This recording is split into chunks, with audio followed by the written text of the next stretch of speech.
Ever wondered what your dog is thinking when it gazes at the TV, seemingly fascinated by the news at 10? Scientists have discovered that your pooch probably isn't focused on Hugh Edwards specifically, but more what the people on screen are doing. Study dogs at Emory University in Georgia, USA had their brains scanned by an MRI machine while watching a half-hour video of stimulating content. This included clips of dogs running around, humans interacting with each other, vehicles passing by, and a cat in a house. Data from the MRI was fed into an artificial intelligence (AI) called EVIS, which correlated brain activity with whether an action or object was shown on screen. Results showed that dogs are vastly more visually attuned to actions in their environment, rather than who or what is performing those actions.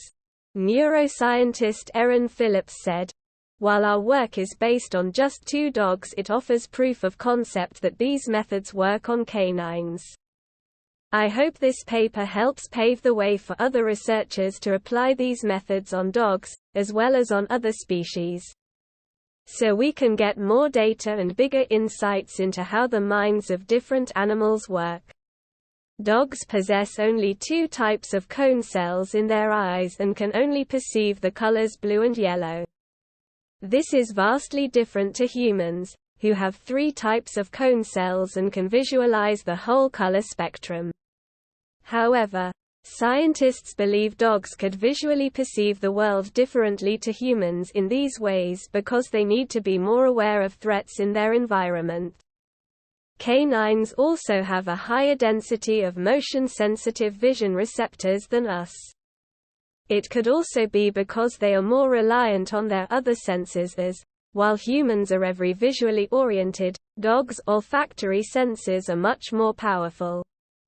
The researchers at the Canine Cognitive Neuroscience Lab wanted to discover if there were any other differences between how canine and human minds reconstruct what they see.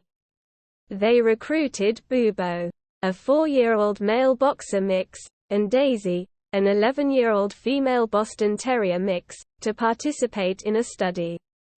Both pooches had been trained to enter and lie inside an fMRI machine completely unrestrained, so were able to have their brains scanned while awake and alert.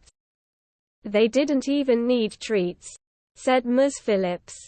For the study, Daisy and Bubo were each shown specially designed movies and 3 30-minute sessions for a total of 90 minutes while relaxing in the fMRI machine. The movies contained video clips that the researchers thought a dog might find interesting enough to watch for an extended period. They were filmed by the researchers using a gimbal, a pivoting camera support, and a selfie stick to allow them to shot footage from a dog's perspective. The clips showed dogs running around and humans interacting with dogs, giving them pets or treats, or waving a toy towards the camera itself. Other activities included vehicles passing by, humans hugging or eating, a deer crossing a path, a cat in a house, and dogs walking on leashes. As the dogs watched their movies, an MRI scan was taken of their brains that visualized neural activity. Ms. Phillips said, "It was amusing because it's serious science, and a lot of time and effort went into it. But it came down to these dogs watching videos of other dogs and humans acting kind of silly." For comparison, 2 humans were also shown the videos while lying in the fMRI machine and undergoing a scan.